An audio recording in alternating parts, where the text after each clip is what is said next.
because you... How you guys doing? This is Dave Hughes with MMA Weekly. Today, I'm going to talk about the fights Anthony Lionheart Smith and Ryan Spann fought this weekend. Lionheart did what he should have done to a guy that's not quite his level. Chokes him out, rear naked choke. He got a little shitty with Ryan afterwards, saying, he said he had to take his respect. Well, this is what he did. He took his respect. But I'm going to talk about something a little different.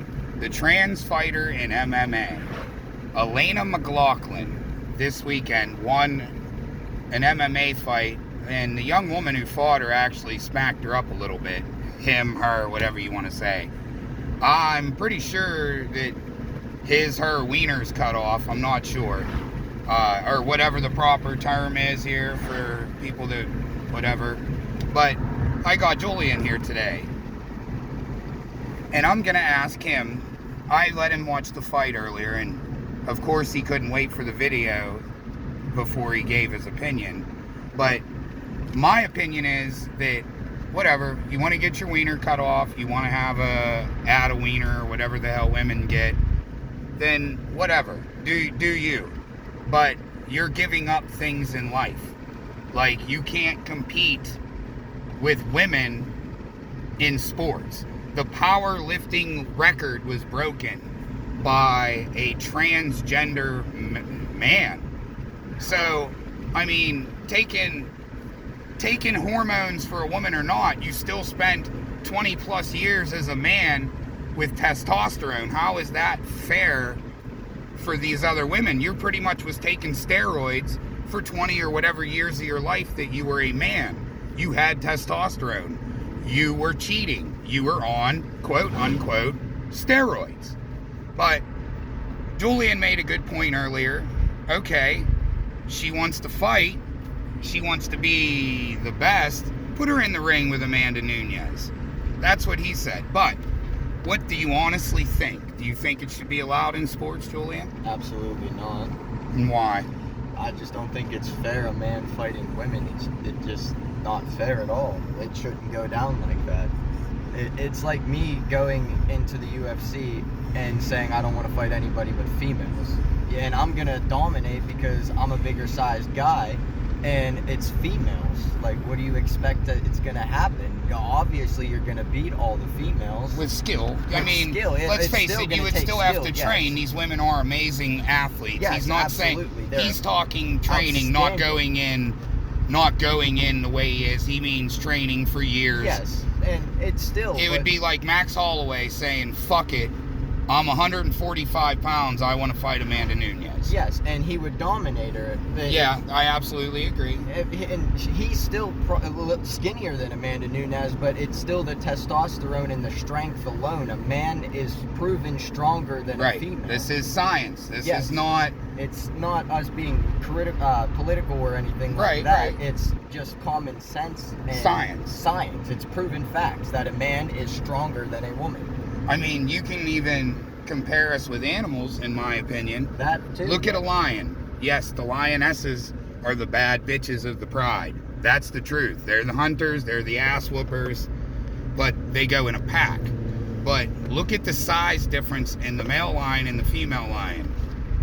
It takes two female lions to kill one thing, where a male lion comes in and can rip it to pieces. It's just a lazy ass motherfucker, is the truth. I mean, even in the gorilla world, the silverbacks. Look at a silverback woman. Look at a silverback male. I'm sorry, I didn't mean to say woman, female. And you know what I mean? This is a testosterone thing. It is a steroid thing when it comes to women.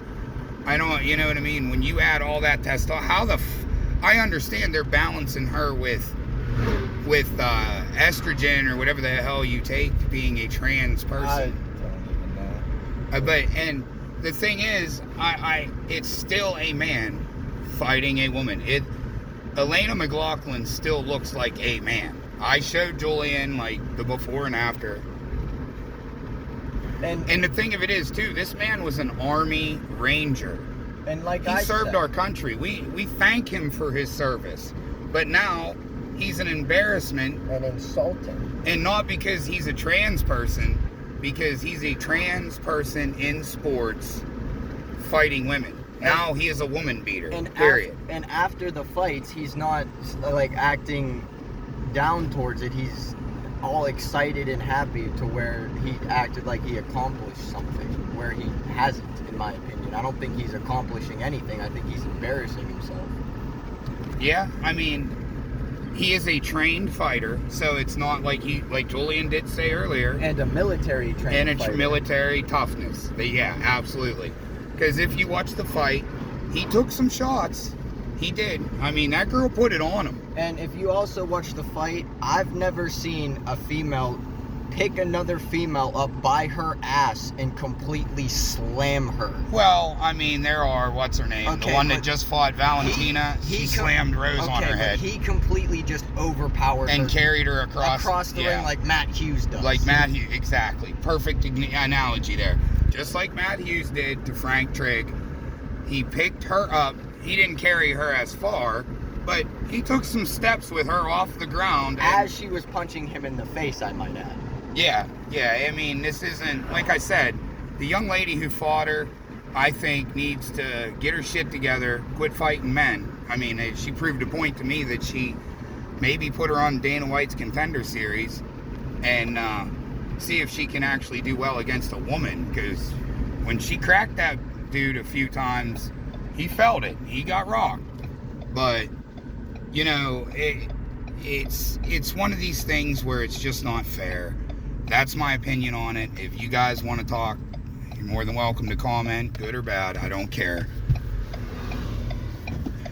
But back to real sports. This weekend, Brian Ortega takes on Alex Volkanovski for the 145 title.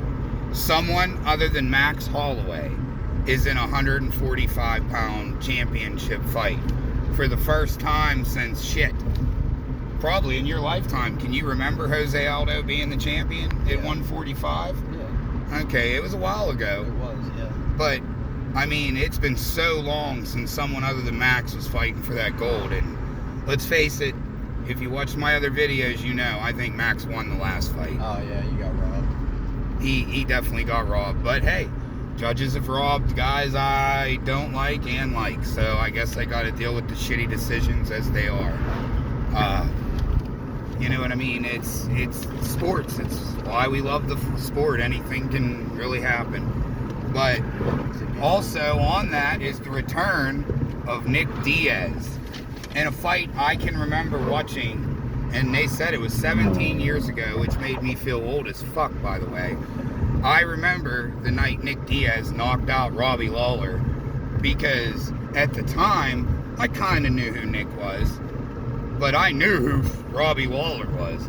Robbie Lawler was the next big thing. He was the Mike Tyson of MMA. And here comes this skinny jiu-jitsu kid, and I'm like, okay, he's going to try to take him down, use his jiu-jitsu, and Robbie's going to have to catch him in one of those.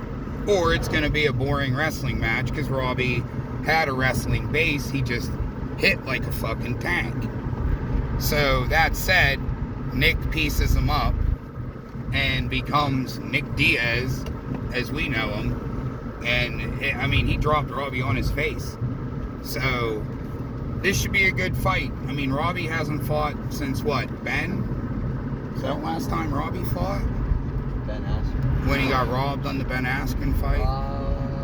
Has he fought since then? I don't think so. I think Ben Askren was his last I'd have fight. liked to seen Robbie and Carlos Condit fight, but I don't think they wanted to get Carlos hurt. Anyway, Carlos Condit retired, by the way, guys, officially from MMA, which kind of sucks with Nick coming back, because I'd have liked to seen that rematch. That'd have been a nice rematch, but I think Nick could have hurt him pretty bad, and that's why he might have left. No, the last fight Robbie fought was against Neil Magny. Oh, yeah. Neil Magny beat him. That sucks. I don't like Neil Magny. He's a bitch ass. Yeah, he lost. But, anyway, also, one of my very favorite fighters is defending her title, Valentina Shevchenko, is fighting against Lauren Murphy. Oh, he fought Covington in 2019. Who did? Robbie? Yeah, he won. Oh, yeah. That's a good Lost. fight. He got his ass while Covington pieced him up. Yeah. But, yeah, Back to lost Valentina's fighting Lauren Murphy. Lauren Murphy used to be the Invicta title holder, and at one time she held titles in 145, 135. Now she's at 125. She's a powerhouse. So if you tune in, man, if you can this weekend, it's going to be good. There's other good fights on it. Curtis Blades and Jardinho's going to go at it. That should be pretty good. It's a really good card. One of the, as I said probably 3 times, it's one of the best cards I've seen. So 3 5-round fights in that. There's 2 co-mains. Nick Diaz and Robbie are a co-main, and Valentina's a co-main, and then the main event is Volkanovski and Ortega. Now what's that, Jolene? Oh. Anyway, as always, peace. God bless.